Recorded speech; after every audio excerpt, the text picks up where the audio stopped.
이제 두 번째 발제 시간으로 이어가 보는데요. 두 번째 발제는 부산대학교 공과대학장 정주철 교수님께서 부산의 위기 극복을 위한 혁신적 대학 도시계획 방안을 주제로 발표해 주시겠습니다. 정주철 교수님을 뜨거운 박수로 맞이해 주세요.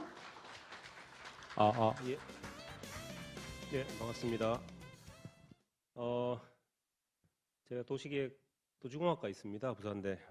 작년부터 공대 학장을 맡아가지고 도시계획 쪽으로는 제가 별로 관심을 안 두고 있었는데, 공대 또 학장을 하다 보니까, 대학에 대한 대학의 역할에 대해서 좀 더 고민하는 시간이 되었고, 최근에 또 제가 또 부산시에도 몇 가지 또 제안도 좀 드렸었고 해서 또 우리 부산연구원장님이신 또 신윤석 원장님이 또 어떻게 아시고 발표를 좀 해라고 하셔서 발표하게 됐습니다. 저는 한 20장 정도, 18장 정도 짧게 이렇게 좀 말씀드리겠습니다. 뭐 부산의 위기에 대해서는 뭐 여러 개 계신 분들이 모두 동감을 하고 계시고, 저희 부산이 저번 주에 제가 부산대 공과대학 교수님 한 50분 모시고 상해를 갔다 왔습니다. 상하이 교통대학하고 동지대학이라고 저희 학교랑 조인트 프로그램 운영하는 학교인데, QS 랭킹이 한 세계 랭킹 50위 합니다. 저희 부산대학이 500위 합니다. 그래서 가서 교수님들하고 돌면서 엄청 좋아졌더라고요. 저 깜짝 3년 만에 갔는데 그 1인당 GDP가 한 4만 불 정도 상해 지역이 하고, 저희 부산이 2만 5천 불 정도 하고 있는 걸로 알고 있습니다. 그래서 뭐 지금 부산의 위기해서 대부분 다 느끼고 있는데, 이번에 저희도 가서 다들 깜짝 놀랐습니다. 사실. 그래서 뭐 부산에 지금 뭐 노인과 바다다 이렇게까지 서로 자주 하는 이야기가 있고, 청년층의 뭐 대규모 뭐 학생들 교육을 시켜도 대부분 다 유출되고 있고, 일자리 문제라든지 여러 가지 이제 역성장이 95년도 저희 부산이 380만까지 찍고 현재 330만이 무너지고 있는 추세입니다. 우스갯소리로 중국 쪽에서 미국에서 GPT 만들 때 우리는 APT가 있다 이렇게 우스갯소리를 합니다만 저에게는 좀 아파트만 남아 있는. 그래서 이제 다시 고민을 좀 해봐야 됩니다. 저희가 가지고 있는 자산이 무엇인가, 어떻게 일어날 수 있는가. 그래서 저는 뭐 대학이 혁신의 뭐 계속 나오는 말입니다. 대학이 혁신의 중심일 수밖에 없다. 지금 상황에서는 요 부분만이 희망이다. 이렇게 말씀을 좀 드리고 싶고, 근데 대학이 지금 아까도 제가 상해교통대라고 이야기했지만 사실 저희랑 별 차이 없어서 조인트 프로그램으로 운영을 했던 학교입니다. 10한 5년 전부터. 근데 이제 순위가 엄청나게 차이가 난 거죠, 그쪽하고. 역시 지역의 번영이 대학의 번영입니다. 상해시가 올라가는 만큼 대학의 어떤 발전도가 정말로 무섭도록 올라가고, 저희도 무섭도록 떨어지고 있고, 근데 대학의 번영이 역으로 지역의 번영을 좀 유도할 수 있지 않느냐, 그런 생각을 하고 오늘 좀 준비를 했고, 어떻게 하면 지역 경제 활성화를 할 것인지, 혁신의 어떤 바람을 어떻게 불어넣을 것인지, 우수 인재를 어떻게 유치할 것인지, 이 부분이 대학과 지역의 어떤 생존에 달려 있다, 이렇게 말씀드릴 수 있습니다. 그래서 이 지역 균형 발전이라고 하는 뭐 계속 정부가 어떤 정부든 이 부분을 기치를 내걸고 했지만, 결국 그와 함께 대학의 성장이 달려 있고 국가 경쟁력이 강화되는 측면이다. 이제는 균형 발전이 되지 않으면 국가 경쟁력이 약화될 수밖에 없다. 이건 또 합의가 된 상황인 것 같습니다. 예전에는 저도 개인적으로 그런 말 들은 적이 있는데요. 서울과 동경과 상해가 이렇게 3자가 경쟁하는데 뭔 균형 발전이냐라고 이야기했던 게 기억이 납니다. 지금 바빠 죽겠는데 왜 자꾸 징징거리느냐. 근데 이제 지금 그런 수준이 아닙니다. 사실 중국에 가보니까 야, 이 우리 바로 옆에 미국이 하나 더 생기는구나. 사실 그런 생각이 좀 들었습니다. 그래서 어떻게 해야 될까 고민도 좀 하게 되는데 어, 결국 저희 대학 마찬가지로 지금 부산의 어떤 지역의 위기가 이게 이제 학령 인구가 감소되면서 더욱 지금 교육 기능 위기가 돼 있고 지금 사실 부산의 지방 사립대학 좀 말도 못할 정도입니다. 뭐 아시는지 모르겠지만 학생 수급이 안 됩니다. 80%밖에 수급이 안 돼요. 부산이 그렇으니까 다른 지역은 어떻겠습니까? 아마 속출할 것 같아요. 대학이 지금 붕괴되는 것이. 대학이 붕괴되면 그 주변 인근은 또 어떻겠습니까?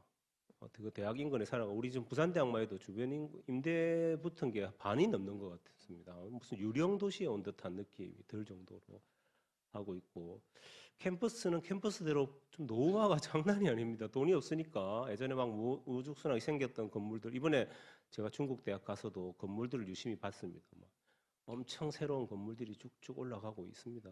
대학의 경쟁력은 사실 그런 데서 이제 생기는 건데 그래서 이 지자체와 대학, 기업 이런 협력 관계들 뭐 이런 부분에 대해서 이게 좀 약화되면 지역 경제에도 완전히 축소되겠죠. 그래서 제가 지역에 예, 뭐 부산에 아시는 뭐 리노공업 같은 경우 아주 혁신의 지금 뭐 코스닥 12업체 부산에서 유일하지 않습니까? 반도체 설계 세계적으로 유명한 애플이나 뭐 엔비디아에서 그런 것도 다 설계하시는 회장님 만났더니 우리 회사를 살린 건 동자 학교들이라 하더라고요. 부자 애들은 오지도 않았다 예전부터. 그러니까 부산대, 부경대는 안 오고 동아대, 동의대, 동명대 이 친구들이 우리 회사를 살렸는데 이제는 그 친구들이 없더라. 그렇죠. 대학이 다 붕괴되니까 이제 그런 수급이 안 되는 겁니다. 그런 노동자 수립 학생들도 오지 않으니까 큰일 났다고 말씀을 이렇게 하시고 근데 이제 제가 이제 부산대 있으니까 저희 부산대학교 위상을 조금 이렇게 보면 아직은 조금 견디고는 있습니다. 그래서 뭐 QS 대학 랭킹이나 이럴 때도 국내 9위 정도를 하고 있고 물론 이제 우리 학교도 교수님들 입장에서는 뭐 화가 나고 예전에는 뭐 공과대학 같은 경우는 3, 4등까지 했었다고 그 옛날 우리 라떼는 말이죠. 다 라떼는 말인데 그래도 아직은 대학은 근근히 좀 버티고 있습니다. 여러 가지 뭐 세계 랭킹에 보면 저희가 한 500위 정도를 한댔는데 500위도 굉장히 높은 겁니다.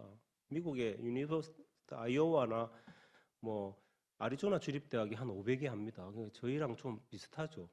그만큼 중국 대학이 50이라든지 뭐 이번에 동제대학이 120이라든지 푸단대학이 한 48위 정도 합니다. 뭐 북경대학이나 칭화대학은 12에서 15위 정도 하니까 중국 대학이 우리가 비교할 수 없을 정도가 됐지만 그나마 그래도 부산에 뭐가 있냐 우리가 한번 따져보자. 우리가 갖고 있는 자원이 뭐가 있을까? 아직 우수한 역량의 학생들이나 인재가 계속 있어서 한번 가능성은 있지 않느냐. 그래서 정부도 어떤 정부든 간에 이 부분을 유심히 보고 있고 어떻게 하면 이 산학 협력을 할 것인지에서 뭐 교육부, 국토부, 과기부, 뭐 중소기업 벤처부, 뭐 기획재정부에 따라서 대학 내 여러 뭐 산학융합지구 조성 사업이라든지 지역 특화 발전 특구라든지 제가 며칠 전에 부산시 특구 사업 하는 데 들어가서 봤는데 한 120개 이상의 뭐 특구가 지정이 돼 있다고 합니다. 아무도 모른답니다. 이 특구가 어딘지. 지금 특구의 유용성에 대해서 이야기를 많이 하시던데, 근데 그렇게 지금 대학 대부분이 이제 캠퍼스 내에서만 이렇게 하라는 정부 정책이 많이 있습니다. 그러다 보니까 좀 지역으로 파급 효과가 좀 약한 게 사실이고, 또 다양한 대학 내에서 또 규제라든지, 이런 부분이 좀 어려워서 대학만의 지역 혁신 가지고 좀 한계가 있는 것 같습니다. 여러 가지 뭐 이런 특례 제도 같은 게 있는데 이걸 하기 위해서는 지자체의 적극적인 좀 시각 협력이 좀 필요한 시기라고 좀 보이고 옆에 최근에 이제 대학 캠퍼스 내에서 좀 다양한 용도로 개발을 좀 해봐라고 하는 것도 좀 열리긴 합니다만 아직도 여전히 부처별로 그냥 특별법, 특례법에 따라서 하는데 대학 안에서만 이렇게 좀 할 수 있게끔 돼 있습니다.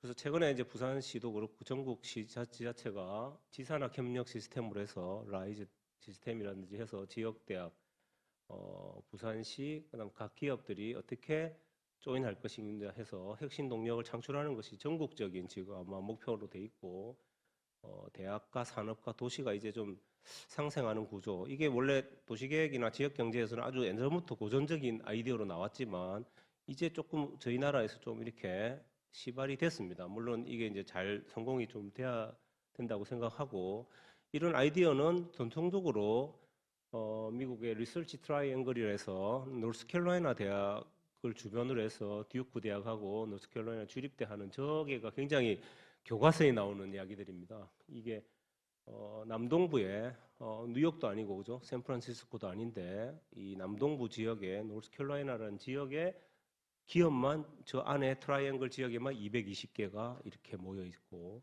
스타트업도 한 5, 60개가 있는 아주 대단한 지역입니다. 그래서 저 지역에 대해서 저희 도시계획 쪽 뭐 지역 경제 하시는 분들은 저 지역을 맨날 모델로 삼아서 막 연구도 많이 하고 어떻게 하면 저런 혁신이 일어날 수 있는지 연구를 많이 했던 부분들이 있습니다. 그래서 저기 보시면 뭐 미국 국립어학원, 뭐 국립과학원, 뭐 주정부 전자공학센터라든지 뭐 생명과학이라는 산업 쪽으로는 생명과학, 특히 생명과학 쪽이 많이 바이오 쪽이 뛰어나다고 합니다. 저쪽 지역으로. 그다음에 환경이라든지 농업공학 쪽으로 그래서 저 지역의 연구와 개발과 이게 산업이 정말로 잘 돼 있고 여러 가지 뭐 연방 정부나 주정부 연구 관련 기관들이 대거 입주하고 있죠.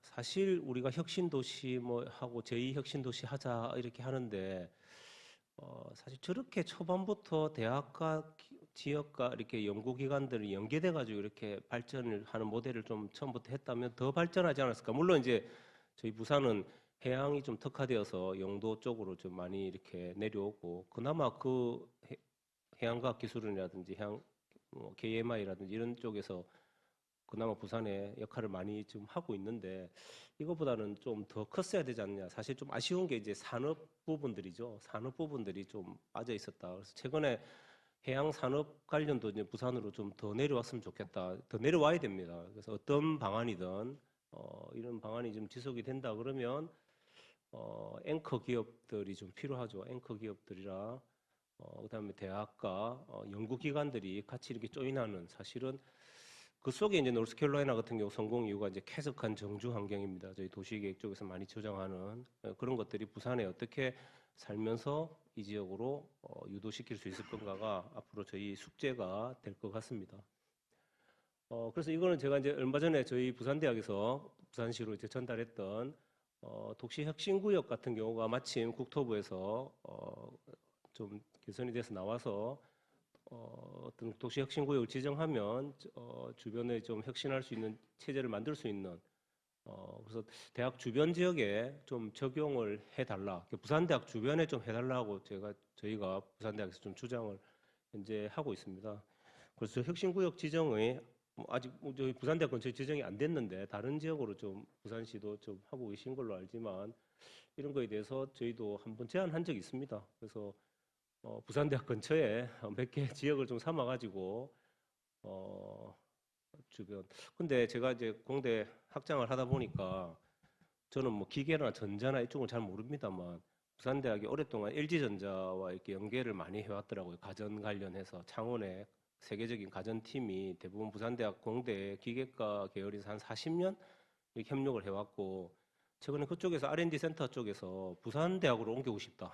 그래서 왜 그러냐 그러니까 창원에도 안 오는 것 같다.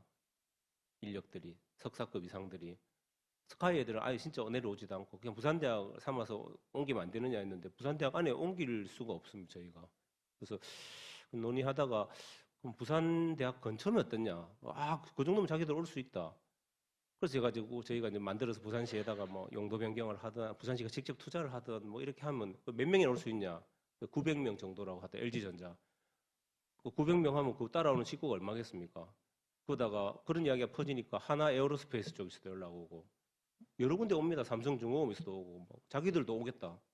부산대학에서 그런 거 한다고 소문 들었다. 그럼 우리도 그걸 들어올 수 있다. 그러니까 부산이 가지고 있는 강점이라는 게 우리 부울경 지역 내에서는 R&D 아니냐 R&D. 물론 공장은 경남에 있지만 그래서 R&D 인력이 많이 오고 나면 그다음에 또 다른 어떤 기회가 생길 수 있지 않느냐 해서 이런 저기 한번 이 GPT 돌려봤거든요. 부산대학 앞에 LG가 들었으면 어떡? 지금 LG 붙었잖아요. 여기 LG. 뭐 부산대학 앞에 이렇게 학 좀 변하면 좋겠다. 뭐 저희들끼리 한번 도면단 만들어보고 했는데 지금 제가 이 사진을 부산대학 앞에 사진 한번 보여드려야 되지만 굉장히 낙후됐습니다. 여기에 비하면 되게 부끄러워서 제가 못 넣었는데 이렇게 바뀔 수 있지 않느냐, 예, 그런 생각을 했습니다. 예, 여기까지입니다. 감사합니다.